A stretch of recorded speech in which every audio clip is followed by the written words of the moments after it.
బోల్. శుభోదయం అందరికీ guys. This your boy Pranay. ఈ మాట డైలీ అంట అది మీకు గూడా తెలుసు. అయితే మనం మార్నింగ్ లేసేసినాం. లేసేసి ఇంగ జిమ్‌కైతే ఎళ్ళిపోయినాం.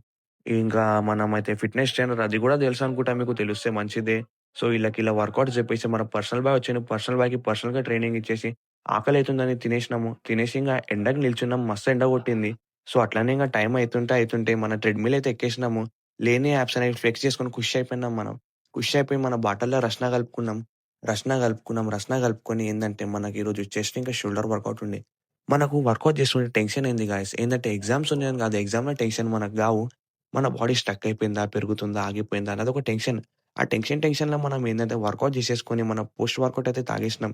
తాగేసి ఇంటికైతే ఎళ్ళిపోయినాం. ఇంటికెళ్ళిపోయి మన ఫుడ్ తినేసినాము. తినేసి జర ఒరిగినామో లేదో ట్యూషన్ టైమ్ అయింది. లేసి ఇంగ ట్యూషన్‌కైతే ఎళ్ళిపోయినాం. ఈరోజు గమ్మత్తేందంటే ఈళ్ళిద్దరు ఎట్లా చదువుతుర్రంటే రేపు ఈళ్ళు మన బిజినెస్ స్టాటిస్టిక్స్ రాస్తలేరు. కలెక్టర్ ఎగ్జామ్ రాస్తున్నట్టు రాస్తుర్రు. ఫీల్ అయితుర్రు ఈళ్ళిద్దరు. ఇగ ట్యూషన్ అయిపోయింది. ట్యూషన్ అయిపోయినంక ఈయన ముక్కులైతే కెమెరా గుచ్చేసిన. ఈడేదో భాషణ చెప్తుండు. ఈయన భాషణ ఇనేసి ఇంటికొచ్చేసినాం. Egg whites తినేసినాం. ఈయన మన మల్లేష్ అన్న కమ్ దుర్గేష్ అన్న. ఈయనకు సరదయింది. అయినా గాని తీసుకొని తిరిగినాము. తీసుకొని తిరిగి ఇంటికొచ్చేసినాం. ఇంటికొచ్చేసి మన మీల్ అయితే కంప్లీట్ చేసుకున్నాం. కంప్లీట్ చేసుకొని అటు ఇటు తిరిగినాం. తిరిగి ఇంగ పనుకుంటాం. బాయ్.